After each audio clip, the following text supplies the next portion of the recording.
장은 이 친밀감을 얘기하고 있어요.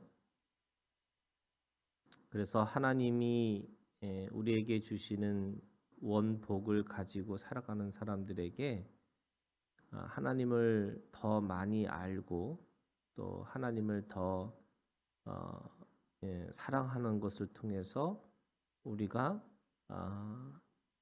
나의 나됨을 지키고 하나님이 하나님의 되심을 지키면서 살아가는 것이라고 말씀하고 있어요.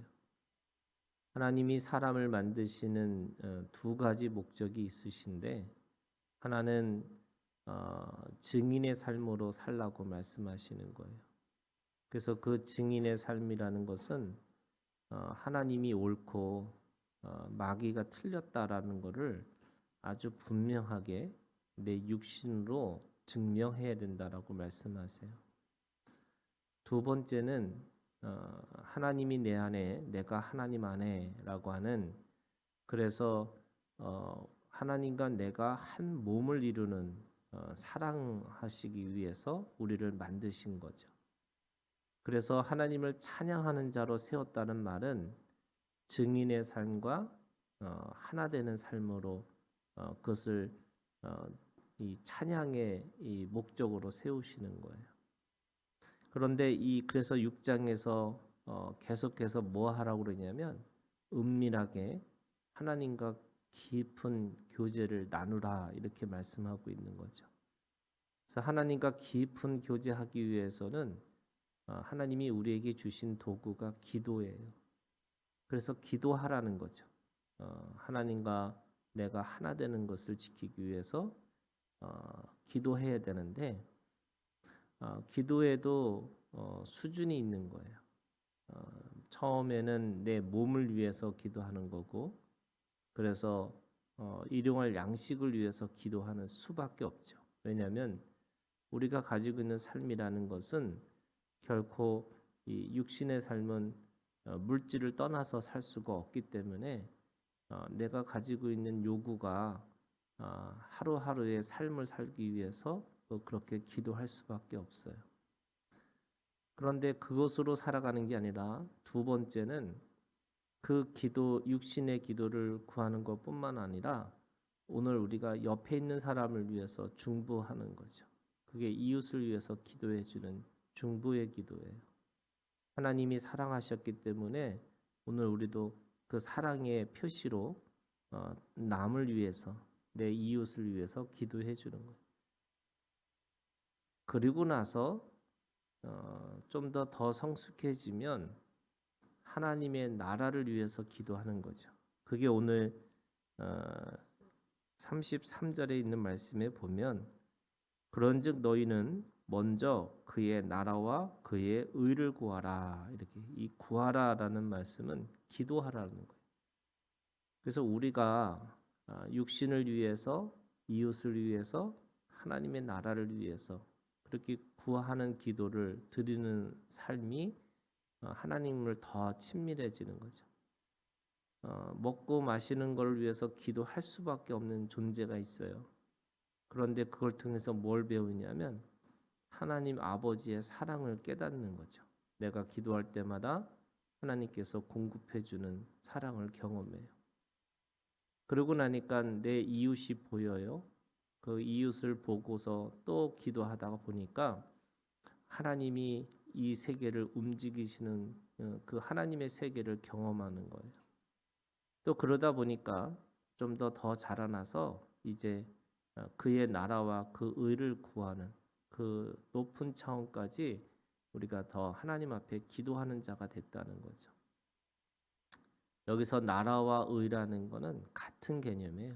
그러니까 하나님의 이 나라라는 것은 결국 하나님의 의를 가지고 살아가는 것. 우리가 나라와 민족이라는 말과 같은 의미죠. 그러니까 그 나라라고 하는 게 하나님의 통치 안에 있는 거고 그 의라는 것은 관계 안에서 하나님의 관계 속에서 그 통치를 넓혀가는 게 하나님의 나라와 의를 구하는 기도예요. 근데 하나님의 나라와 의를 이제 나를 위해서 기도하고 이웃을 위해서 기도하고 하나님의 나라를 위해서 기도하는데 왜 사람들이 그렇게 자라나지 못할까? 첫 번째는 구하는 기도도 못하고 또 다른 사람이 보이지도 않고 결국에는 하나님의 나라와 하나님의 의를 왜 바라보지 못할까라고 생각해 보니까 오늘 19절부터 24절까지에서 결국 21절이 가장 중요한 키인데 네 보물이 있는 그곳에는 네 마음도 있느니라. 이게 마음의 문제가 있기 때문에 그렇다는 거예요. 예, 육신을 위해서 기도하고 이웃을 위해서 기도하고 나라를 위해서 기도하는데 왜 사람들이 점점점 자라나는 기도를 못하냐면 결국 마음의 문제가 있기 때문에 그렇다는 거죠. 근데 그 마음이라는 게 어떤 마음이에요? 그게 염려라는 마음이에요. 그러니까 우리가 살아가는 데 있어서 하나님께서 미래를 막아 놓으셨어요. 그러니까 누구든지 그 미래를 알 수가 없게 만드신 거죠. 그런데 이 예언서를 보고 묵시문학을 보면 마지막에 결론은 있어요. 그게 결국 하나님께서 승리하실 거고 하나님께서 영광을 받으실 거고 또 우리도 그 안에 승리자로 살아갈 수 있을 거라고 말씀하는 거죠. 그런데 그 승리자로 또 하나님의 영광을 가기 위한 그 과정은 하나님께서 다 막아 놓으셨어요.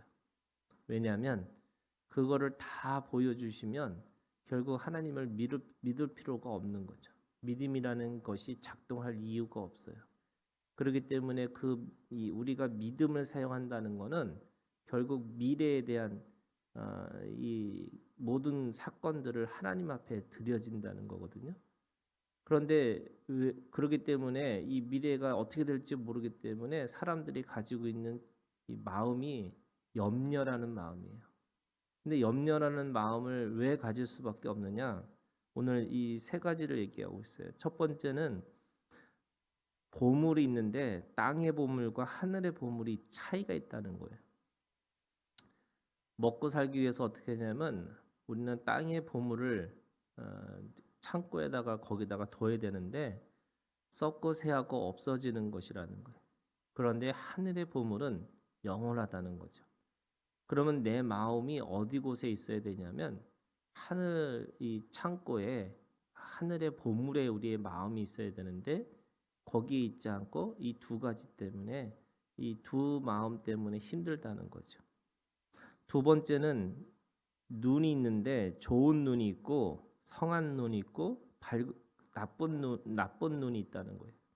성하고 밝은 눈은 내가 잘 보이는데 나쁜 눈은 계속해서 어둠 가운데 거할 수밖에 없다는 거죠. 그러니까 이 마음에 눈이 있다는 거죠. 내 마음이 이게 좋은 마음인지 나쁜 마음인지라고 하는 이 마음 때문에 사람들이 힘들고 어렵다는 거예요. 이게 두 마음이에요, 이것도. 세 번째는 주인이 다르다는 거예요. 마음의 주인이 달라요. 하나는 하나님을 주인으로 섬기는 자가 있고 또 하나는 재물을 섬기는 자가 있다는 거죠. 그래서 두 마음도 이것도 두 마음이에요. 내가 하나님을 주인으로 삼는 마음과 재물을 가지고 있는 이 두 마음. 그래서 성경은 이 불교는요 여러 가지 마음에 대해서 얘기하거든요. 그런데 성경은 딱 두 가지 마음을 얘기해요. 그게 뭐냐면 하나님의 마음과 내 마음이에요. 하늘의 마음과 땅의 마음이에요. 하나님과 재물과 이 두 가지밖에 없다는 거죠. 다시 말해서 보이지 않는 세계와 이 보이는 세계에 대한 두 마음이 있다는 거예요. 그래서 사람들이 가지고 있는 것이 염려인데 오늘 25절에 그래서 우리가 한 마음을 갖기 위해서 어떻게 되는 거냐? 염려하지 마라, 염려하지 마라, 염려하지 마라는 거예요. 첫 번째 공중의 새를 보라는 거예요. 심지도 않고 거두지도 않고 창고에 모아들이지도 않아요. 이 공중의 새의 특징이 세 가지죠. 심지도 않아요, 거두지도 않아요, 창고에 모아들이지도 않아요. 그래서 그 공중의 새는 그 먹고 사는 거예요. 그러면서 27절에 너희 중에 누가 염려함으로 그 키를, 근데 이 키라는 거는 생명줄이에요. 그래서 생명을 더 연장할 수 있느냐, 누가 염려하는 것 때문에 내 생명이 10년을 더 살 수 있는 건데 염려하는 것 때문에 20년을 더 살 수 있느냐? 그렇지 않다는 거죠. 하나님께서 이미 생명의 그 기준을 주셨다는 거예요. 28절에 보니까 무엇을 입을까? 의복도 마찬가지는 거예요. 백합화는 수고도 아니하고 길쌈도 아니에요. 그리고 그 백합화는 솔로몬의 모든 영광으로도 입은 것, 그 이 꽃 한마나도 같지 않다는 거죠. 그러니까 이 꽃이 더 낫다는 거예요. 그래서 하루살이 들풀도 입히시는 거예요. 그래서 그 입히시는 것에 대해서 염려하지 마라. 먹을 거 염려하지 말고 입을 거 염려하지 마라. 근데 이 염려라는 게 어떤 거냐? 29절에 이 30절에 있는 말씀에 보니까 믿음의 문제라는 거예요. 믿음이 작은 자들아. 믿음의 문제. 염려라는 게 사람이 누구나 가질 수 있는 거가 아니라는 거예요. 무슨 말이냐면 믿음이 큰 자에게는 염려라는 게 있을 수 없다는 거죠. 그럼 왜 그 염려라는 게 왜 우리가 가지고 있는 게 누구나 염려할 수 있는 건데 그런 경우도 있어요. 너무 행복한데 뭔가 또 이 행복한 게 빼앗길까 봐 또 염려하는 사람이 있어요. 그러니까 행복한 시간 속에서도 염려하는 게 일상인 거예요. 근데 하나님은 예수님은 뭐라고 말씀하시냐면 믿음의 문제라고. 근데 왜 믿음의 문제일까?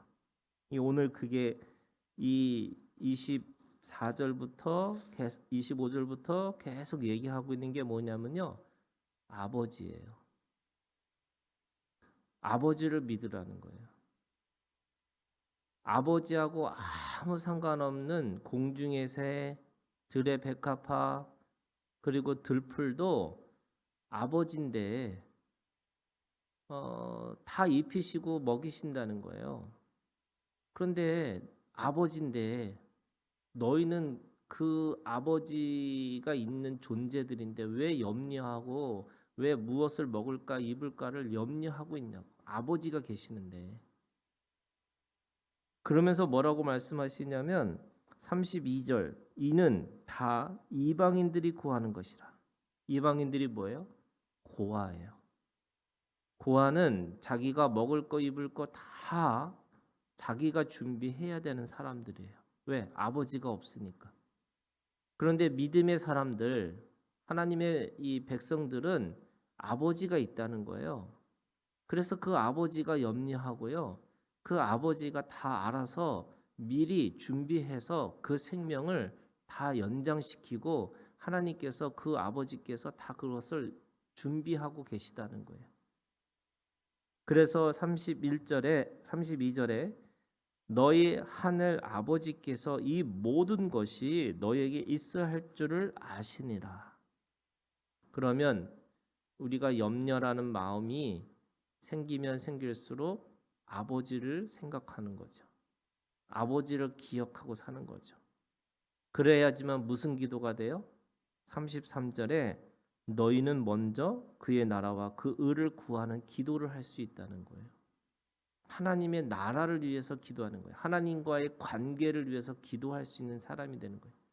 그런 거잖아요. 이렇게 기도할 때마다 염려하는 것 때문에 우리가 이 너무나 급한 문제니까 이거 기도해야 된다고 생각을 해요. 그런데 급하고 긴급할수록 사실은 여러분 하나님 아버지를 기억하시면서 하나님의 나라와 하나님의 관계를 위해서 기도하셔야 되는 거예요. 그게 더 본질적인 거예요.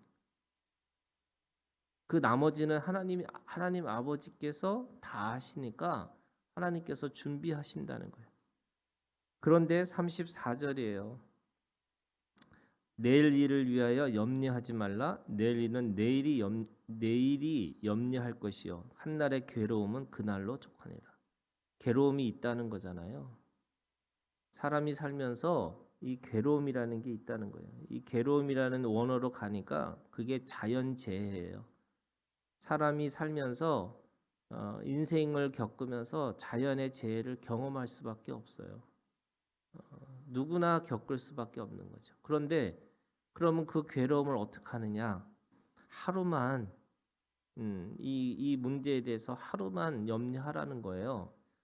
괴로움이 있다는 거죠. 그런데 염려는 하루만 하라는 거예요. 그럼 하루만 염려한다는 게 무슨 뜻일까? 그 문제를 가지고 사람은 살면서 육신을 갖고 있기 때문에 염려를 안 할 수 없어요. 그런데 그 문제를 가지고 너무 깊이 자기의 존재감과 자기의 모든 문제라고 생각하지 말라는 거예요. 그 문제는 그 문제로만 보라는 거예요. 그게 한날의 괴로움이. 그 한날의 괴로움은 그날의 족하다라는 말은 그 문제는 문제로만 보는 거지 그 문제를 가지고 내 마음을 상하게 하거나 내 인생을 망치거나 그런 사람이 있어요. 그 괴로움 때문에 하나님이 주신 사명을 잊어버리고 그 괴로움 때문에 다 모든 걸 그냥 포기하고 그냥 그 문제에 매달려서 살아가는 것이 다인 것처럼 생각하는 거예요. 여러분 문제는 다 있어요. 먼지투성이 우리가 이 사람이라는 거는 이 원어가 이 사람이라는 게 먼지거든요. 이 아담이라는 게 먼지예요. 그런데 이 먼지투성이에요. 우리는 움직일 때마다 다 문제가 있어요. 그런데 그것 때문에 아파하거나 슬퍼하거나 절망하거나 내가 그 속에서 이 문제가 다인 것처럼 생각하지 말고 그거 살면서 염려 있다. 그런데 그거를 그냥 하루만 그 문제로만 바라보고 그 속에서 더 큰, 더 중요한 그 하나님의 나라와 의를 구하는 기도를 하고 살라. 이렇게 말씀하고 있어요. 오늘 이 말씀이 오늘 우리 가운데 위로가 되고 이 말씀이 우리의 기도의 제목이 되기를 주님의 이름으로 축복합니다. 주기도문으로 마치겠습니다. 하늘에 계신 우리 아버지여 이름이 거룩히 여김을 받으시오며 나라가 임하옵시며 뜻이 하늘에서 이루어진 것 같이 땅에서도 이루어지이다. 오늘 우리에게 일용할 양식을 주시옵고 우리가 우리에게 죄진 자를